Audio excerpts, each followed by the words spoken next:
Hello everyone. In the fourth day of the presentation, I am going to discuss about eco-criticism. These are the personal information. These are the points which I am going to discuss. First, what is a eco-criticism? Eco-criticism is a study of the relationship between literature and physical environment. Just as feminist criticism examine language and literature from a gender conscious perspective, and Marxist criticism brings an awareness of modes of production and economics class to its reading of text. Eco-criticism takes an earth-centered approach to literary studies.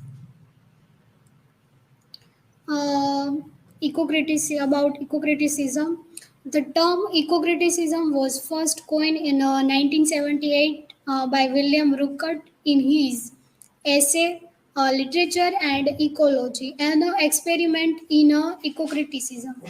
Eco-criticism, also known as environmental criticism and green studies. Eco-criticism designed the critical writing which explored the relationship between literature and the biological and physical environment, conducted with acute awareness of the damage being wrought on that environment by human activities. Eco-criticism in Indian literature, writers such as R.K. Narayan, Raja Rao, Kamla Markandeya, Amitabh Ghosh, and Anita Desai have invoked nature and nature related elements in their works. The Hungry Tide by Amitabh Ghosh and The Inheritance of Loss by Kiran Desai's work represent the issues related human versus environment. Characteristics of eco-criticism. Eco-criticism do not share a single theoretical perspective, but its connection with environmental literature manifests a wide range of traditional, post-structural, and post-colonial points of view and modes of analysis. Eco-criticism is a critique of binaries such as man versus nature or culture versus nature, viewed as a mutually exclusive oppositions. Eco-criticism is the analysis of the differences in attitudes toward the environment and that are attributable to a writer's race, ethnicity, and social class and gender. Uh, about nature and culture.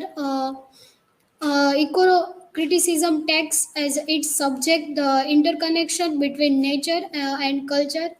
Uh, Nature, we can also say, is an environmental study, especially the culture artifact of language and literature. As a critical stance, it has one foot in literature and the other on land. Eco nature.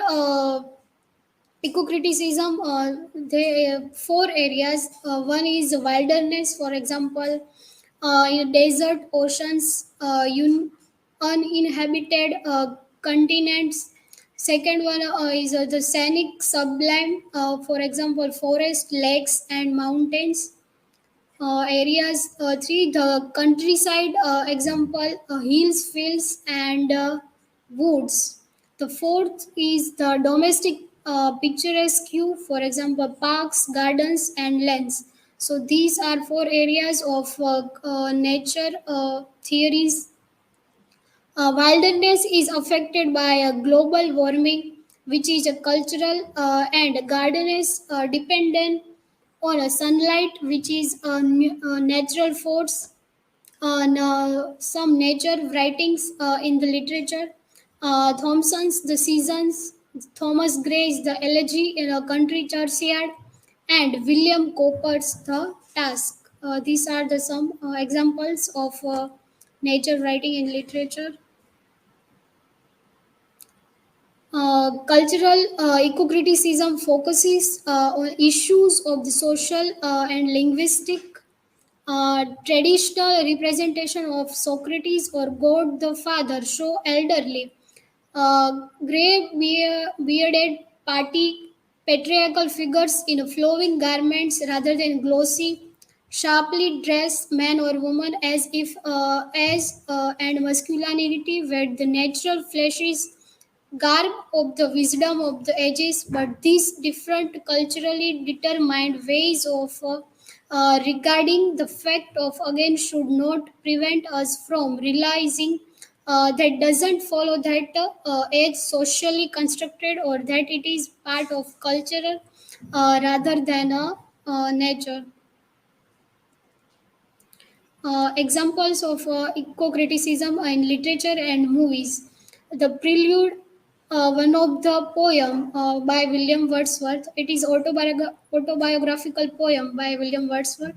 The main theme of the poem is that society is disappointing, but nature presents the solution to the problems caused by a society.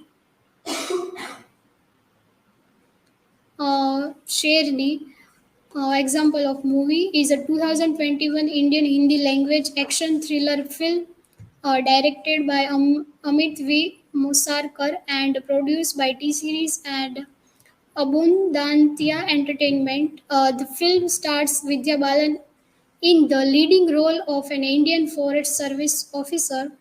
The film deals with the subject like human situations, human and wildlife conflict, and related wildlife conservations.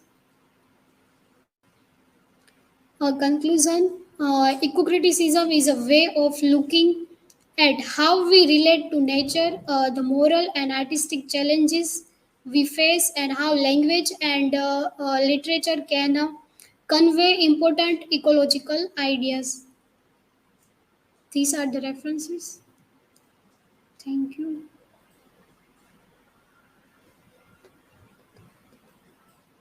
Now we can ask the question.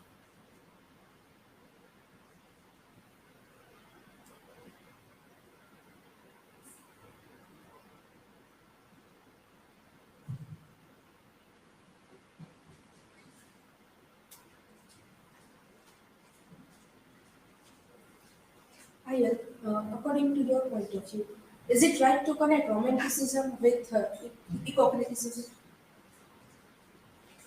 Uh, Yes, it is right to connect romanticism and eco-criticism because in the eco-criticism, environment theories and green studies are include. So many examples of nature related poems and environmental literature we can find and we can connect the eco-criticism with romanticism.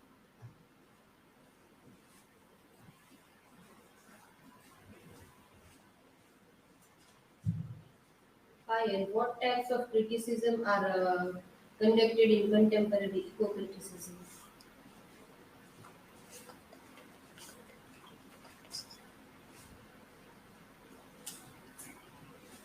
What type of criticism are conducted in contemporary criticism?